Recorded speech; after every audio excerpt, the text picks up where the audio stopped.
Alors, une fois donc qu'on a pu gérer les cas donc des accents, nous allons donc passer à d'autres mises en forme d'un document texte. Voilà, donc pour cela, on va ouvrir notre ancien éditeur de texte qui est Text Studio. Donc voici donc les codes qu'on avait tapés de l'autre côté. Voilà. Mais vous allez voir que la différence des deux éditeurs de texte, c'est une question donc de mise à jour. Voilà, vous allez voir que Text Studio et Minedist est une ancienne version donc de l'ETEC. Et vous voyez que lui, il ne propose pas. Et pas que lui, il ne propose pas de commande. Tant que tu ne sais pas, tu ne peux pas t'appeler pas. Et aussi, vous allez voir que les accents, là, et lui, il retient toujours l'ancienne méthode. Il faut taper l'accent à partir de sa source. C'est-à-dire que c'est vous-même, vous devrez proposer le modèle de l'accent. Alors que Text Studio est une version avancée, ça a été mis à jour. Donc, lui, il voit déjà directement donc, alors, les écritures avec les accents. Donc, quand j'écris comme ça, pour écrire avec accent directement, si je compile, lui, il accepte. Donc, vous voyez que lui, il voit déjà les accents là directement. On n'a pas besoin de revenir changer donc l'option en disant que bon, il faut le backlash et l'accent concerné et puis le E pour compiler pour que ça puisse donner non. Textio ne gère pas ce et il est plus avancé. Maintenant, au cas où on a un long texte et qu'on veut manipuler le texte, ça veut dire mettre en gras, souligner, espacer, histoire de paragraphe, comment ça se fait? Donc, pour cela, je vais donc supprimer ça et puis je vais écrire un texte. Mais bon, comme on n'a pas trop de temps, je vais faire générer un texte sur un autre éditeur de texte, un Word par exemple. Voici ça. Ok, donc voici une page. Donc si je veux ça, il y a une fonction qui me permet d'avoir donc des textes sans savoir le contenu. Je mets égal rand. Je vous donne des parenthèses. Je vais peut-être des 5 paragraphes. Chaque paragraphe a 4 lignes. Donc voici ça. Donc je vais tout copier. Je ne vais pas chercher à savoir. Je copie, CTRL-C, et je reviens dans mon éditeur de texte. Je vais coller. Voilà. Je suppose que ce texte-là, c'est vous, vous l'avez écrit. Mais regardez, c'est désordonné. Jusqu'à la fin. Il n'y a pas de souci. C'est désordonné. Il a souligné des mots en vert. Il dit que quand c'est en vert, là, c'est un truc qui est répété. La taille, la longueur n'est pas trop écartée. Vous voyez qu'ici, long place, bon, longue place de répétition. Il dit qu'il y a une longue place de répétition donc de ce mot-là. Voilà, longue place de répétition du mot. Distance, oui, mot, par exemple. Voici effectivement un document qui est en haut. Pourquoi il a signé? Donc, il n'y a pas, c'est pas une erreur comme ça. Mais Word, lui, il ne reconnaît pas Word. Les mots Word, là, c'est en anglais. Alors que j'écris, je lui avais dit d'écrire en français. Ne use pas qu'il French Bible. Je lui avais dit d'écrire en français.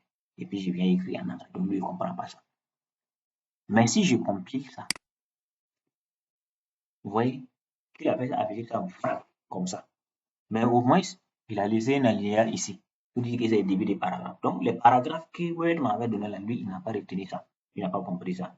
Et en même temps, les accents. Vous voyez que les accents qui sont ici là, un en tête, vous voyez que l'accent circonflexe là, ça, il n'y a pas de souci, ça, c'est passé.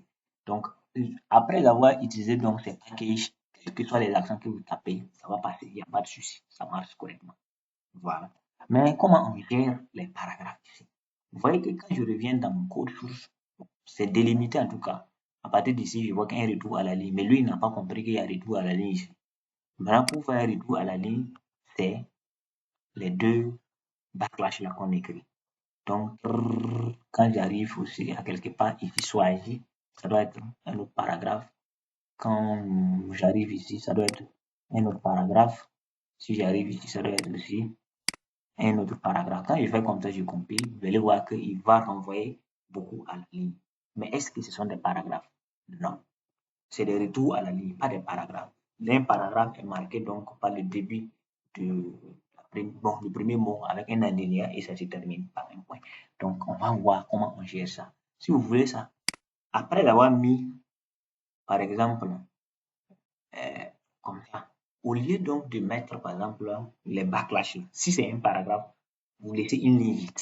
Vous tapez Entrée, vous laissez une ligne vide. Vous compilez, vous allez voir ce que ça va donner. Vous voyez qu'il n'a pas fait juste seulement un retour à la ligne, mais il a fait un retour à la ligne et puis il a marqué un alinéa ici. Pour dire que c'est le début de notre paragraphe qui est là. Donc, à ce moment, je n'ai pas besoin de mettre les backlash, les double backlash pour dire que c'est un retour à la ligne. Ici, c'est pas un retour à la ligne. Ici, c'est, comment dirais-je là, un autre paragraphe que je veux faire. Donc, je reviens, bon, je vais garder en tout cas les paragraphes, je les enlève tous, et puis je mets, tape entrée. Ici aussi, j'enlève, je tape entrée. Ici aussi, j'enlève, je tape entrée. Et je compile. Vous allez voir qu'il va dégager donc ces paragraphes. Vous voyez que c'est déjà dégagé. Mais, un paragraphe aussi, il y a, bon, ça respecte donc les alinéas, le point, ainsi de suite, mais il y a l'espacement entre les paragraphes qu'on doit tenir compte. Si vous voulez ça, l'espacement entre les paragraphes, alors il faut ajouter un retour à la ligne. Un retour à la ligne et une ligne. Donc, quand vous compilez, vous allez voir qu'il va scinder ça, il va séparer ça. Vous laissez même. Vous voyez? Donc, à chaque fois, vous pouvez faire ça comme ça. Des retours à la ligne. Des retours à la ligne. Et il faut compiler. Voilà votre retour. Regardez ici. Il a justifié ça. C'est ce que je veux dire. C'est-à-dire que de façon désordonnée, mais quand vous compilez, il justifie ça sans problème. Vous n'avez pas besoin d'aller taper encore, sélectionner, justifier. Non, non, non. Lui, il est côté justification là.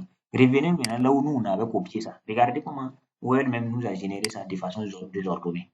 Vous voyez à la fin là que c'est désordonné. Donc, qu'est-ce qu'il faut faire? Si c'est ici, il faut sélectionner tout ça, revenir ici, mettre justifier pour que ça puisse gérer des trucs comme ça. Mais, l'idée, bon, lui, il fait ça à votre place. Il suffit seulement de dire ce que vous voulez. Lui, il fait. Voilà. Commencez à aérer et propre. Alors, donc, il y a aussi des fois que vous pouvez imposer l'espace. C'est-à-dire que l'espace qui est là, on peut imposer la distance donc, que nous voulons que ça puisse se séparer. Je prends par exemple, si vous voulez séparer donc des distances entre des paragraphes ou des lignes de façon manuelle, ça veut dire que c'est vous vous imposez au, au logiciel là de vous donner l'espace nécessaire dont vous voulez.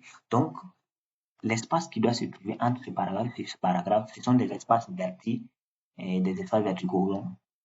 Pour faire ça, on va mettre V et puis je vais mettre, c'est la commande entre slash, je mets V pour dire vertical et space, espace. Vous voyez qu'il me propose. C'est ça, je vous dis que bon, j'aime pas son modèle là parce qu'il propose. Donc, s'il propose, vous pouvez cliquer, ça vous donne déjà. On dit de mettre la longueur de length. Donc, la longueur, je vais lui dire que bon, moi, je veux que l'espace que je vais laisser là, que ça soit, par exemple, 2 cm. Voilà. Et je compile. Voilà, 2 cm. Il a fait. Pam. Il a fait. Est-ce que vous voyez? Bien. Mais si j'enlève ça, c'est que j'avais déjà mis retour à la ligne, puis j'ai lui aussi contribué. Vous voyez comment ça a été fait? Sans souci. D'accord. Donc, on peut modifier ça hein, en fonction donc de ce que vous voulez. Donc, peut-être 0,50 en fonction donc de ce que vous voulez. Vous voyez que ça diminue au fur et à mesure. Vous pouvez donc modifier, bon, ou bien arranger donc en fonction de ce que vous voulez donc de votre document. Alors, je pense que la vidéo est longue, je vais l'arrêter et je vais revenir.